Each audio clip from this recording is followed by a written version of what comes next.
The pavement of the suburban cul-de-sac was smooth, black, and indifferent. To anyone else, it was just a driveway. To 64-year-old Martha, it was a challenge written in asphalt. She tightened the laces on her brand-new skates, her fingers trembling slightly, not from age, but from the sheer electricity of doing something forbidden. She had spent weeks watching videos, memorizing the physics of a T-stop and the importance of keeping her knees bent. But as she stood up, the world turned into ice. Her ankles felt like jelly, and the gravity she had lived with for 6 decades suddenly felt twice as heavy. Crash. The first fall stung. The second one bruised. By the fifth, her palms were dusty and her ego was dented. But every time she hit the ground, she felt a flicker of something she hadn't felt in years. Defiance.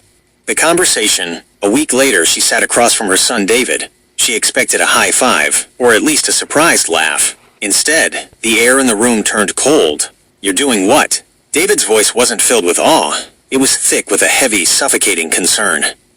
"Mom, you're 64. You probably have osteoporosis. One fall, and you're looking at a hip replacement. You aren't a teenager. Go make crochet.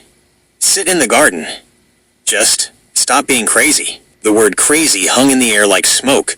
Martha felt the sting of tears, the kind that come when someone you love tries to shrink your world to fit their fears. For a moment, she looked at her hands and saw what he saw, aging skin and thinning bones. The choice, that evening, the house was too quiet. The crochet needles sat in a basket by the chair, looking like a sentence of boredom. She asked herself one question. What makes me feel alive? The answer didn't come in words. It came in the sound of polyurethane wheels on concrete. She didn't argue with David. She didn't try to convince him. She simply went to the garage, strapped on her helmet, and stepped back onto the blacktop. She fell again that night, but this time, she laughed. She realized that the safety her son offered was just a different kind of cage.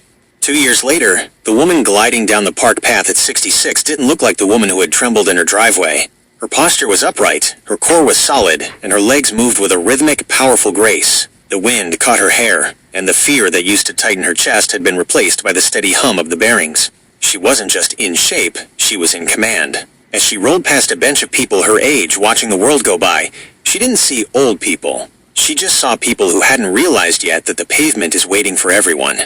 Martha didn't look back. She just leaned into the turn, found her balance, and kept rolling toward the horizon. The end.